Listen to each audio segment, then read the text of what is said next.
So I hope you're all having a good, Omer period of time. That's what's going on now.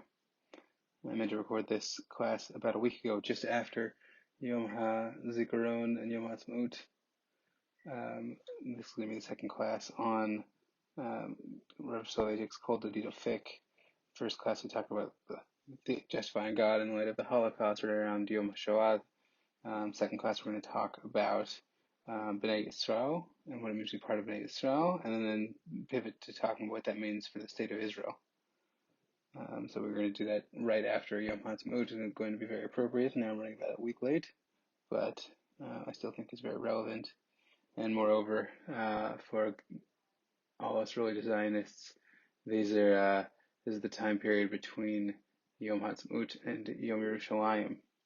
So as long as there are flags on car windows as they drive around Israel, it's a good time to talk about the meaning of redemption, the meaning of the state of Israel, etc. So in the last class we talked about the idea of destiny versus fate, the idea of living life as a choosing subject, someone who's very free and makes decisions and is in charge of their life, control of their life, as opposed to a life of fate where it's a life of an object, where things happen to you instead of you being the one who does things, instead of you being the author of your own life. Rav Soloveitchik is going to use that framework to discuss what it means to be part of Israel, to talk about life as part of a group, that you can have life of fate or life of destiny as a group as well. So the first source here can introduce a very interesting conceptual distinction. He says, just as Judaism distinguished fate from destiny in the realm of personal individuality, so it also differentiated between these two concepts in the sphere of our national historical existence. The individual is tethered to his nation with bonds of fate and chains of destiny. In accordance with this postulate, one can say the covenant of Egypt was a covenant of fate, and the covenant of Sinai was one of destiny. So we're going to spend the rest of this year, the main body of this year, exploring what it means to have a covenant of fate, to be part of a covenant of fate versus a covenant of destiny. But I think the locational aspect of this is really interesting, that it's worth talking about for a second, that the covenant of fate, the covenant of being part of a people to whom something happened, is the covenant of Egypt versus being a nation who actively writes its own destiny and takes part in shaping its history. It's being part of the covenant of Sinai. On one level, that's just because that's where God came to the people in different ways. One, God came to save people from Egypt, particularly following the Haggadah about God didn't send an angel, God didn't send the destroyer, God came himself to perform the 10th plague, as it were. And Har Sinai is, I think, quite evident why. It's a moment of sort of closeness and creating covenant with God. But in terms of the fate covenant distinction, Egypt is a state of a moment of victimhood for the Jewish people. They are slaves in Egypt. They are things are done to them. Rav Soloveitchik in Redemption, Prayer, and Talmud Torah, which we're going to talk about in the next class when we start 2 classes on Tefillah. He talks a lot about slavery as being such state of suffer. It's not even suffering because you are not awakened mentally and existentially aware enough of yourself to suffer. The state of being a slave is someone who is too disconnected from themselves to even really be aware of what's happening to them as fully as they can, let alone to be able to stop it and choose how they want their life to look. Egypt is a place where we are victims, and then we are saved, but not through the work of our hands, not through our own choices, simply because God chooses to do so. We are not involved in that process, and if it made any sense to say this, you could say we are victims of salvation. Certainly we're the passive objects of God saving us. So the covenant of Egypt and what it means to be part of the Jewish people in Egypt is not to choose to be, is to be selected as such first by the Egyptians who say, no, you're a Jew. so you have to work. No, you're a Jew, so we're going to kill your children. And then by God is, no, you're a Jew, so I'm going to save you. So that's Egypt.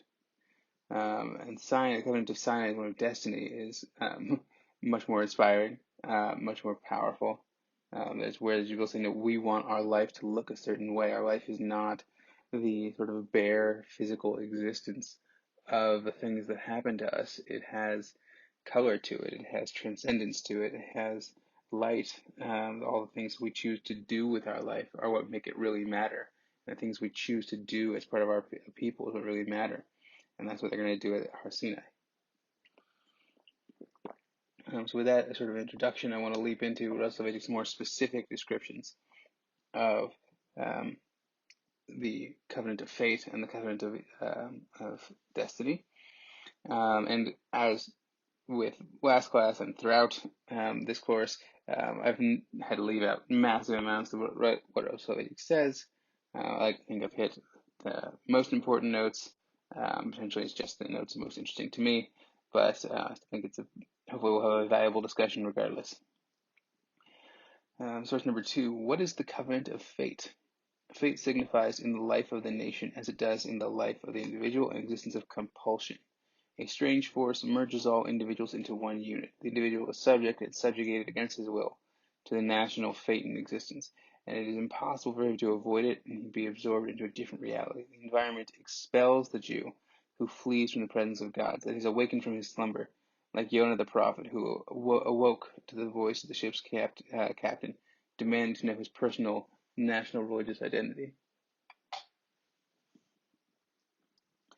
So obviously here, echoing the same idea of fate as being the things that happen to you instead of the things you do, being sort of an object, not a subject. He uses the term subject here in a slightly different manner. But he's also introducing the distinction between Jew and non-Jew, that this dividing line between Jew and non-Jew is drawn very sharply by issues of fate. One of the things that makes us Jews is the persistent experience of non-Jews asking us who we are and challenging us and wanting to know who we are. The image of Yonah is also important because Yonah, in some sense, is presented with a moment of destiny. His God appears to him and speaks to him and says, here's this mission, do you choose to accept it? And he refuses. And he refuses to take an active part in shaping his own life, and therefore becomes a victim of circumstances that happened to him, a victim of the storm, a victim of not exactly a victim of the non-Jews. One of the interesting things about Sefer Yonah is full of very pious and kind non-Jews. But he is challenged by the non-Jew who demands to know his national identity. Source number 3, Jewish separateness belongs to the framework of the covenant of fate that was concluded in Egypt. In truth, Judaism and withdrawal from the world are synonymous. Even before the exile in Egypt, separateness descended upon our world with the appearance of the first Jew, our father Abraham. Abraham, the Hebrew, the Ivri, lived apart. The whole world was on one side, ever, connected to the word Ivri, and he on the other side. Even if a Jew reaches the pinnacle of social and political accomplishment, he will not be able to free himself from the chains of isolation. Paradoxical fate watches over the isolation and uniqueness of the Jew despite his apparent integration into his non-Jewish environment. This singular, inexplicable phenomenon of the individual clinging to the community and feeling alienated from the outside world was forged and formed in Egypt. There, Israel was elevated to the status of a nation in the sense of a unity from which arises a uniqueness as well. The awareness of the fate covenant in all its manifestations is an integral part of our historical metaphysical essence. To start with this last line, an integral part of our historical metaphysical essence. The idea that we are one people who have a shared fate is not something we could do away with. It couldn't be a Jew without it. This is part of who we are. Is this idea that we dwell alone, that there's this line drawn between us and the outside world, and the outside world, in some sense, do things to us. Rav Soloveitchik here, in this passage, but in the surrounding passages, has an extended discussion of anti-Semitism, and you can't avoid anti-Semitism. He even sees it as a sort of something that never goes away, and that anytime Jews try to stop being Jewish, as it were, anti-Semites remind them that they're Jewish. So that's what he's talking about at the beginning here, or in the middle. It doesn't matter how successful you are, your social and political accomplishment. And it's worth noting the Purim story, the story of Mordechai, is one of great political success and accomplishment, and it does not seem to have ruled out anti-Semitism. More recently, I think this is it's worth touching on. Is last week at this point, the mayor of New York, Mayor de Blasio, made a comment about the Jewish community needing to learn to follow rules better about the COVID-19 and coronavirus guidelines. And people got very upset. I think some people got too upset, some people not upset enough. Some people upset for the wrong reasons. But I think what the whole event highlights is what it means to be Jewish is to be often quite unpleasantly and unhappily bound to everyone who's Jewish. That the Jewish communities that, right or wrong, de Blasio was speaking about, represent just a small portion of the Jews. Like ultra-Orthodoxy is not the majority of Jews, whether you're looking at Israel, America, the world, etc., but particularly of American Jewry, it's the far minority. But no Jews get to say, okay, that's them, not us. We're separate. And part of the way you know that you can't separate yourselves from Haredi Jews is because anti-Semites aren't going to let you. Anti-Semites are going to use what Haredi Jews do as an excuse to persecute non-Haredi Jews.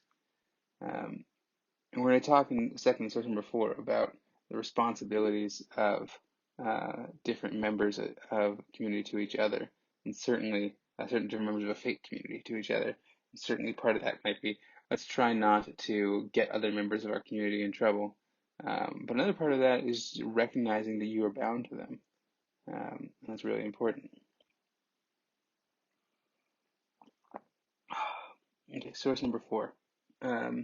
Source number 4 is interesting because the whole discussion of faith in general and the covenant of faith, the community of faith, focuses mostly on the things that happen to us that make us into who we are and make us into a community. Source number 4, actually, I collected here the 4 aspects of faith and being of a covenant of faith that actually require things of us, or things we do, things we do actively. So it's in some sense the destiny aspect of fate. That having faith actually does challenge you to act actively, or to choose to do certain things and act positively in certain ways. So he says the covenant of fate is also expressed in positive categories that stem from the awareness of shared fate. There are 4 facets to this rare state of mind. First, the awareness of shared fate appears as that of shared experience. We are all in the realm of a shared fate that binds together the different strata of the nation and does not discriminate between classes and individuals. Fate does not distinguish between nobility and common folk, between rich and poor, between a prince dressed in royal purple, velvet, and a poor man who goes begging from door to door, between a pious Jew and a assimilationist. Right? So the first thing you have to do is you have to feel like you share a fate with these people. That we are all bound together, and that what might seem like valuable distinctions really aren't.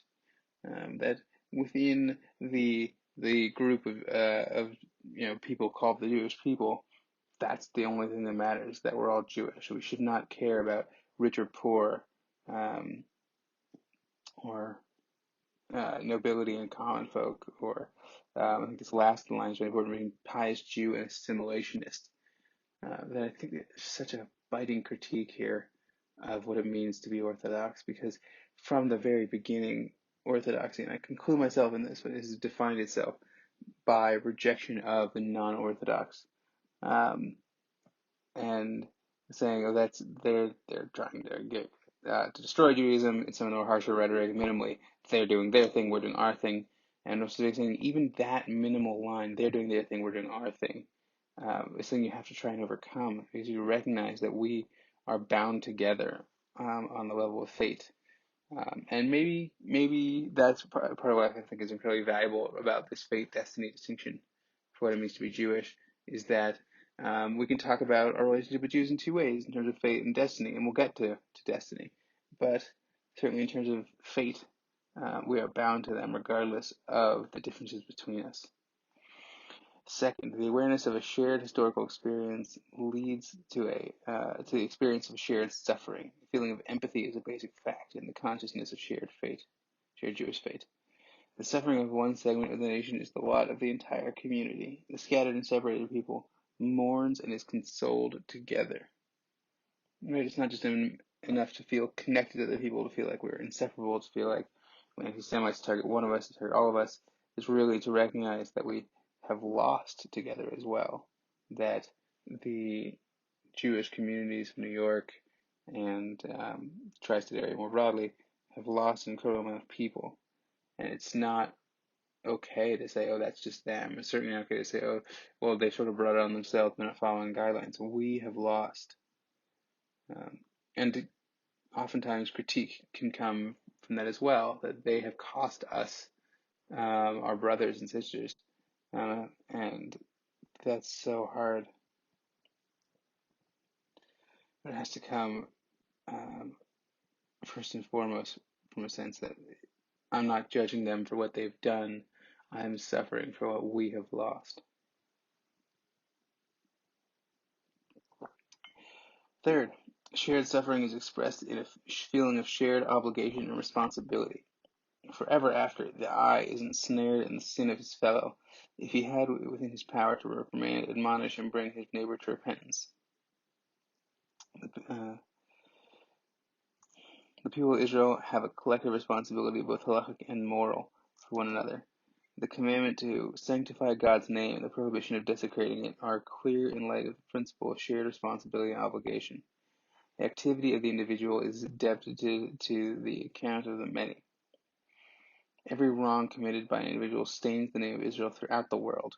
The individual is responsible not only for his own conscience, but also for the collective conscience of the nation.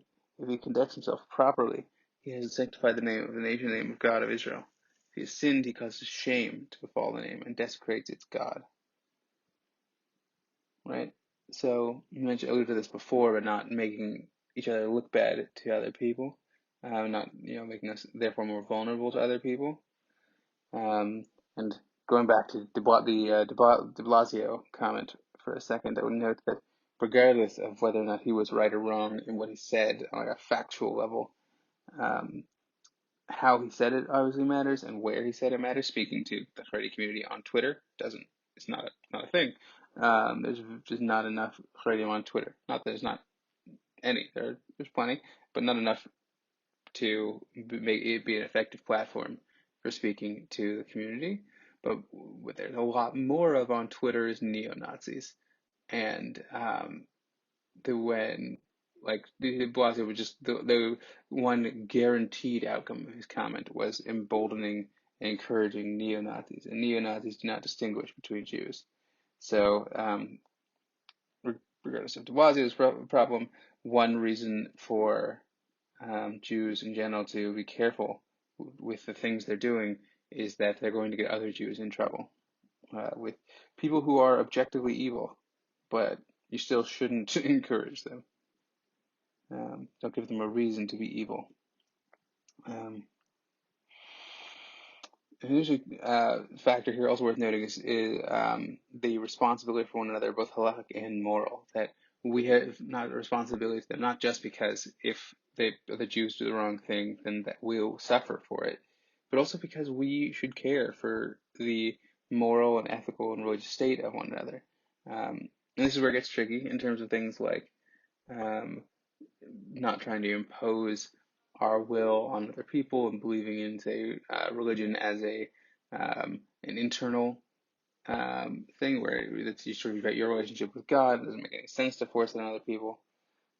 But not at all being pained by other Jews not being religious in the sense you think makes sense very often comes from one of two things. One, not necessarily really believing in your own understanding of God or Judaism, and two, not really caring about other people. So you need to somehow be able to keep those in tension, where you care about them, even if you don't think it makes any sense to try and force it on other people.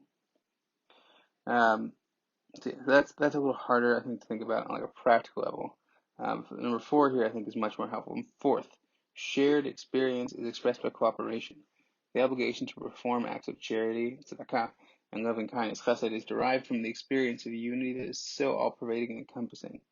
The oppressive experience of fate finds its connection in the coalescing of individual personal experiences into the new entity called a nation. The obligation of love for another person emanates from the self-awareness of the people of fate, which is alone and perplexed by its uniqueness. For this was the covenant of Egypt concluded. In some ways the hardest, but definitely the most practically easy to tie down is this last thing. It's not just about having a feeling and encouraging certain feelings and ways of thinking about yourself and others, other Jews. It's about reaching out to them and making conscious choices to act in certain ways and choosing to do things. And that's a whole list of anything that counts as tzedakah, chesed, any actions that express the unity and the shared fate of yourself and other people. It just brings strikingly to mind the Mitzvah Mishloach Manot and Sudat Purim that are really very quite clear reactions to they tried to destroy us as a people, and now we're going to come together as a people. But this is true even not in times of overt antisemitism. I think now under the same Hebrew, but Seil HaCorona, in the shadow of the novel coronavirus, that I think you can see Jews taking care of each other. That like while all of the shoals throughout America have been shut down, they that just means they shut down the physical structures and shut down group gatherings, but they have often still made a point to see each other in the safest ways possible and to make sure everyone's getting the food they need, everyone's getting whatever money they need and religious services they need, and the ability to reach out to other people from that space of we're all sharing this suffering as Jews is a very powerful aspect of this covenant of fate.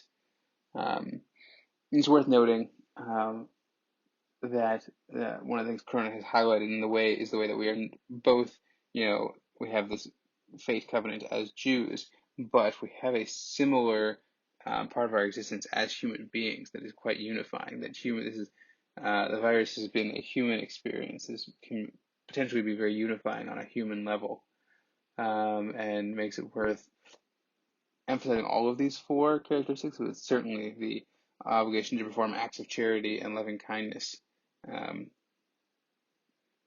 should certainly inspire us to reach out to other people like that, because we all share this sort of collective suffering.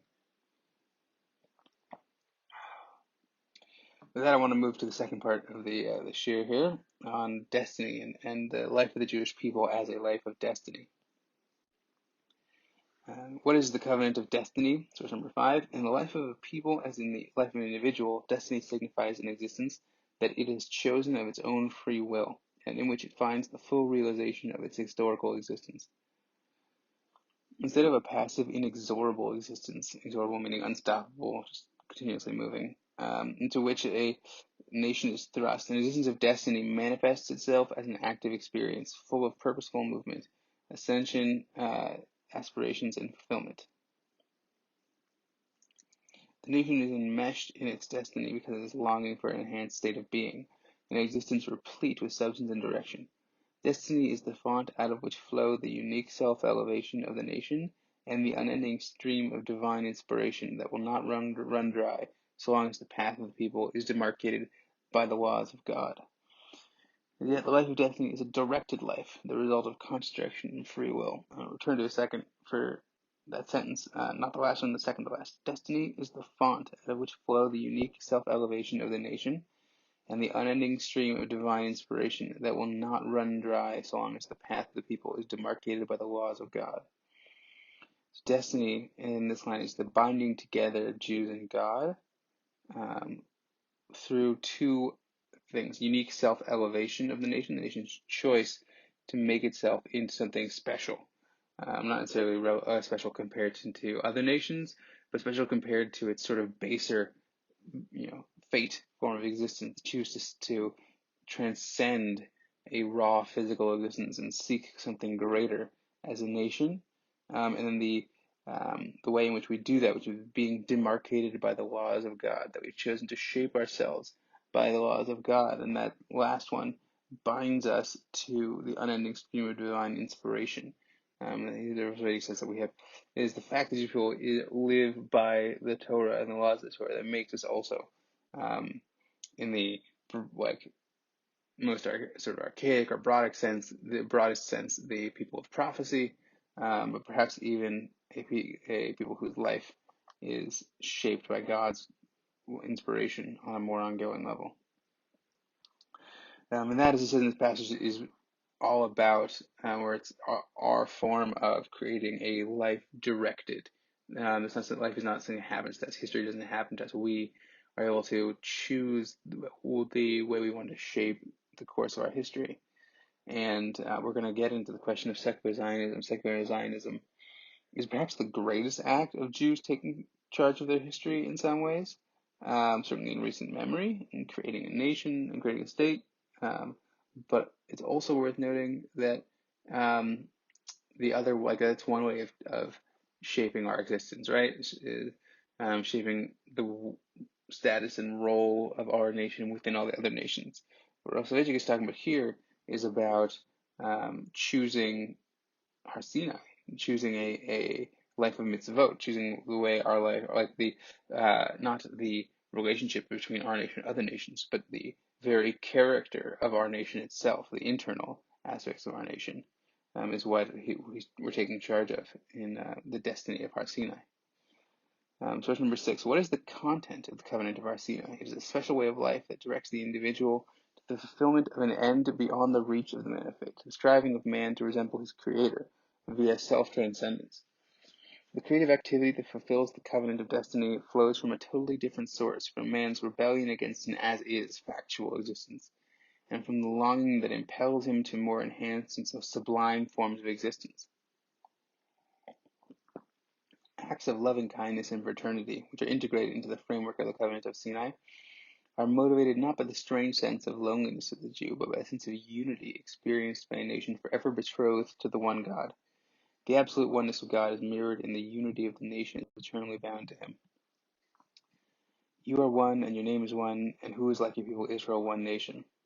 Then the essence of Jewish fellowship on this level is a byproduct of the father-son relationship between members of the nation and God.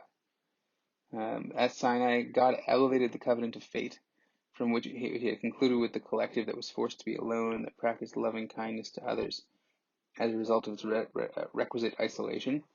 We elevated from the covenant of Egypt to a covenant of destiny with a collective people of free will and volition that directs and sanctifies itself to confront the Almighty.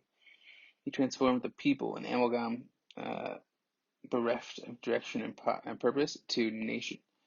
One thing we're not going to look at is likes playing with terms, making brisker distinctions between two different things. Well, people and nation is one, camp and congregation is another. We're not going to look at that in this class. It's a term that signifies a distinct communal profile and national physiognomy, as it were. The people of loving kindnesses were elevated into a holy nation. The basis of shared destiny is this sanctity that is formed from a distinctive existence. And the language here recalls the class we did on certain passages from Halachic Man, where he talks about human-centered and human-created holiness.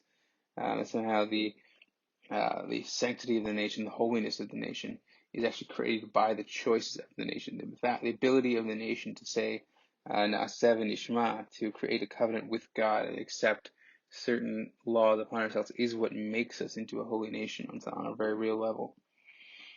When the man of destiny stands before the Almighty, he envisions the God of Israel, who reveals himself only with man's approval and invitation. The God of Israel is united with the finite creature only after man has sanctified and cleansed himself from all pollution, and longingly, agitatedly awaits this wondrous encounter.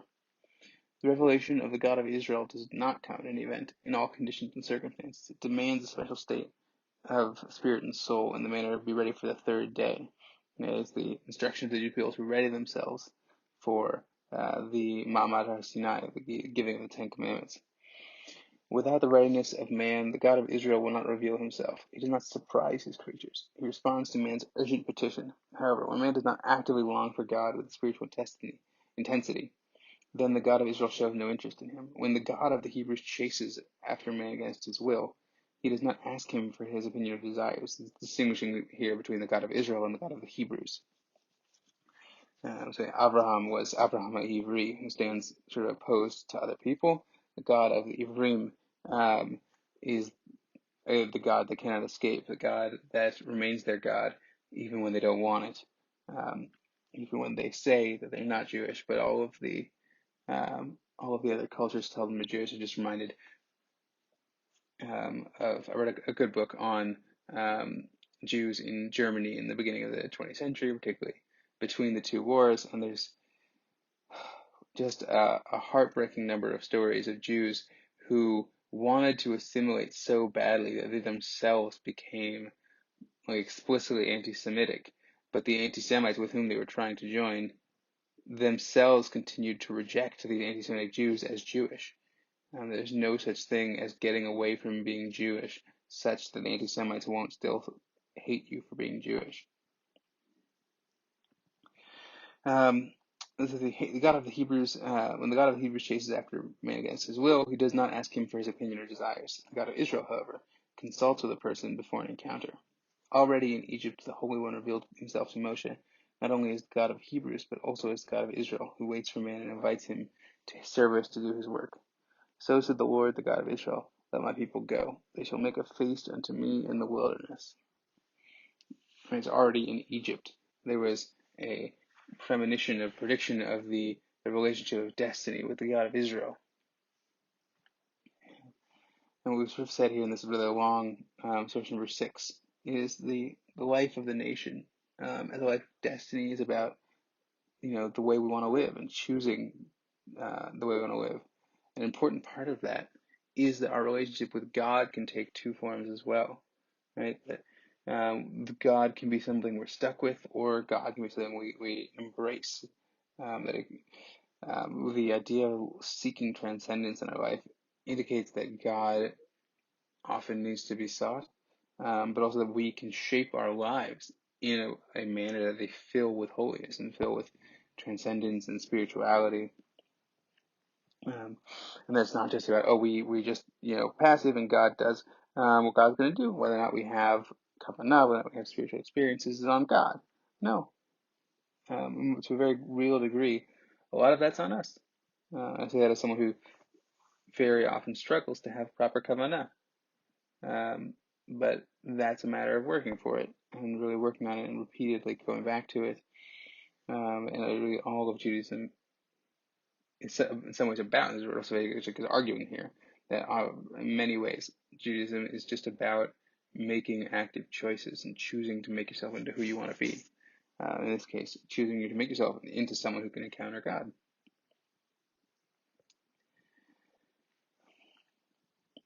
Okay, so with that, I want to move into the third and final section of our shir, which I want to talk about secular Israel and the idea of the secular Zionists and the modern state of Israel. I will remind listeners that this shir was first given to, it's given, I think, in 1956, as a Yom Ha'atzmaut speech about the secular state of Israel and celebrating the secular state of Israel. But Rav Soloveitchik is not going to be shy about the ways he thinks it could be better. So he says these mistakes, and I skipped a bunch of pages here, but he says mistakes talking about sort of the idea of trying to not be religious and not be special, to avoid the we'll get to that in a little bit. These are talking about the idea that the sort of you could stop being a unique sort of covenant of fate.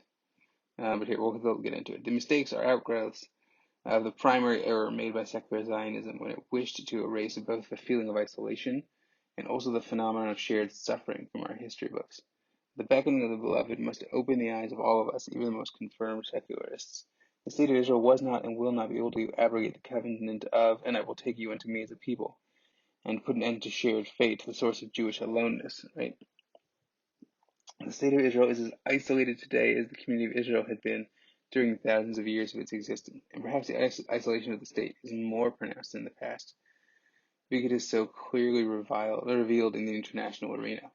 The assumption that the state of Israel has weakened antisemitism is erroneous. On the contrary, antisemitism has grown stronger and employs false charges against the state of Israel in the war against us all. Who could foresee the end of this anti-Semitic hatred? The covenant of Egypt cannot be abrogated by human hands. So part of what he's saying is that the secular Zionists were trying to undo the covenant of fate, the covenant of Egypt, to say, oh, we'll just be a nation like all other nations, and we'll have great relations with other nations, and we'll be anti-Semitism. And like this just became a bigger target for anti-Semites. Now they don't have to target individual Jews, little towns of Jews. They can target the state of Israel, which in some ways reflects or is a symbol of the Jewish people as a whole. And I think I'm not a believer in the idea that all anti-Zionism is necessarily anti-Semitism. I think there's plenty of anti-Zionism that's just anti-Semitism. I think anti-Zionism itself often leads people, or in a sense, a gateway drug to anti-Semitism. I think there's room for the existence of anti-Zionism, or certainly criticism of the state of Israel that is not anti-Semitic. But I think it'd be foolish to ignore the fact that no, there's lots of anti-Semitism just went from being, about Jews or the Jewish people to being also about the state of Israel. The state of Israel became another thing for anti-Semites to hate. Source number 8, the secular Zionists, they also sin against the covenant of Sinai, the covenant of a sacred community and people that finds expression in the shared destiny of a sanctified life. Only religious Zionism, with its traditional and authentic perception, has the power to repair the perverted. If you were to ask me how the role of the state of Israel can best be described, I would answer that its mission is not to nullify the special loneliness of the community of Israel or to destroy the unity of its fate. In this it will not succeed, but to raise the people of the encampment to the level of sacred community nation, to turn shared fate into shared destiny. The encampment I mentioned before is for Rav Soloveitchik, it's a reference to the collective entity of people in terms of fate, in terms of things that happen to us and not the things we do. So we must remember, as we've already emphasized, that fate is expressed in essence in the experience of life under duress, in inability to run away from Judaism and being forced to suffer as a Jew. This, though, is not the ideal of Torah or of our Weltanschauung, German for worldview. Our solidarity with the community of Israel, according to the authentic Jewish outlook, must not come from the conclusion of the covenant of fate, that of the encampment nation, possessed of a compelled existence to which we are subjugated by outside forces, but by the conclusion of a covenant within a sacred community nation of shared destiny. Man does not find the experience of fate satisfying. On the contrary, it causes him pain. The feeling of isolation is very destructive. It has the power to crush man's body and spirit, silence his spiritual powers, and stop up the wellsprings of his inner creativity. The feeling of isolation in particular troubles man because it is devoid of reason and direction. The isolated person wonders for whom and for what. Isolation, which cleaves to man like a shadow, shakes his awareness and ability. An existence of destiny, which is based on the covenant of Sinai, is different.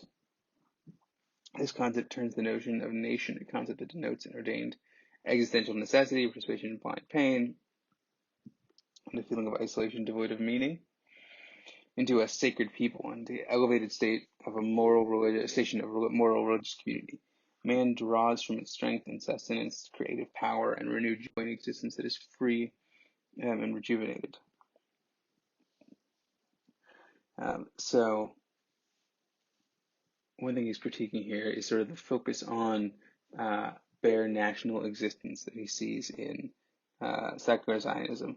That he says that, look, they were, on one hand, they were trying to undo the covenant of faith, he says, because I think they were trying to get beyond a world with anti-Semitism, trying to get rid of anti-Semitism, which would sort of naturally get rid of the ties that bind the Jewish people together on the level of fate. But his point here is that even that focus is so minimizing. There's no real transcendence in that focus. That the point of being a nation is not just to exist in our physical lives together, but it's to work together to seek something greater, to not to be a nation, but to be a sacred people, as he says. That we shouldn't just let our national identity will make us feel different from other people, that a national identity that's exhausted by they hate us and they're different from us and we're different from them is, it's so thin, there's nothing to it. The content of national identity can't just be about not being accepted by other people, and it can't be about being different from other people. It has to be about something positive, something we're interested in achieving. The Jewish people are interested in achieving, relationship with God, or the Goyim. We'll come back to that in a second. Tikkun Olam, like whatever you want to say, it's about. Shmirat Torah Mitzvot, like it's all kinds of different things Jewish people could be about that are not just reducing it to, as people often put it, our Chagim, they tried to kill us, we survived.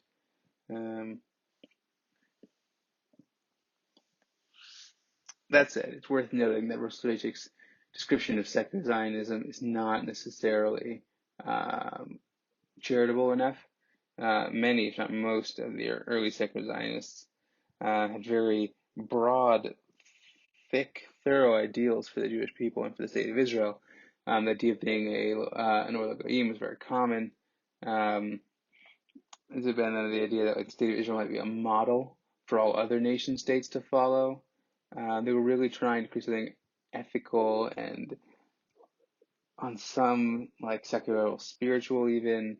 It just does not look like what Rav Soloveitchik is talking about. Rav Soloveitchik is talking about how really the state of Israel could be a platform for like Torah and mitzvot in an orthodox sense. And I didn't bother bringing these passages here, but he talks about in other various places about what makes the land holy. He talks about this in Halachic Man at some length. The land of Israel is holy because it's a place where we can do mitzvot. The doing of mitzvot sometimes makes it holy. Just like we talked about in so the discussion of destiny in some of the earlier sources here. Our actions, our pursuing to our mitzvot makes things holy and creates holiness. So coming back to the land of Israel, coming back to collective national life, gives us all kinds of new opportunities to Shemitah and Yovel, and we don't really do Yovel because we don't have a count, but we do Shemitah in Israel now, and it's probably the issues I as an American have with the merging of religion and state in Israel. The Rabbinut does incredible things for encouraging and subsidizing religious education, religious observance, etc. So look here, the one last source, source number 9. One great goal unites us all. A single exalted vision captures our hearts. One Torah, written and oral, directs us all to a unified end, the fulfillment of the vision of aloneness and the vision of the sanctity of the encampment people that ascends to the level of a community and nation and ties its lot to the destiny which proclaimed to the world in the words of our ancient father Abraham. And I and the lad shall go into that place and shall worship God and return to you.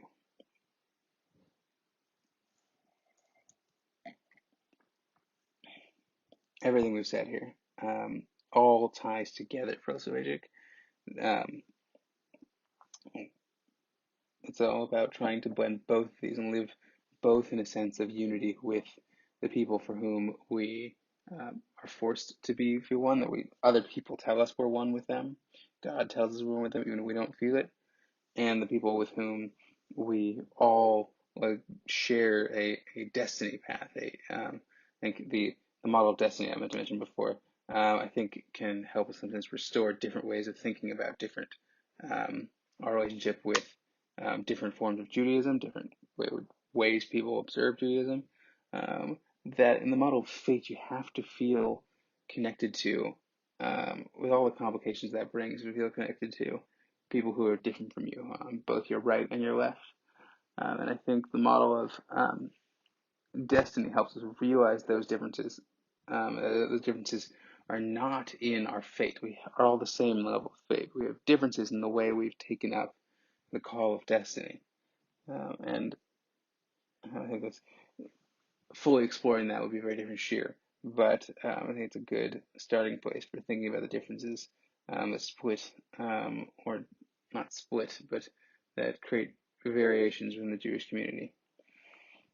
But for Rav Soloveitchik, the goal is not to emphasize fate or destiny, but to highlight the importance of both of them together, recognizing the ways that we are both different from and bound to all of the other Jews, the way that we are, in some sense, separated from non-Jews, from other people, by the things that happen to us, the people we were born into. We're all just born Jews, but also in the ways, in the things that we choose. Some of us were chose to become Jewish, but even those of us who were born Jews have the chance to sort of make our Judaism into a Judaism of destiny.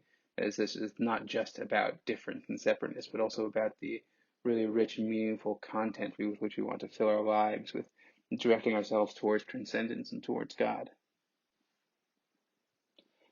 So that's Kol Dodi Dofek, and we will pick up next class. I'm going to do 2 classes to round out the year of classes. So do 2 on Tefillah. The first will focus on a couple different texts, introduce them next week. The last one will take us back to some sections from Lowly Man of Faith, but also show the way that actually ties together with Halakha Command, and from there you shall seek in some of the most consistent repeated themes throughout Rav Soloveitchik's writings.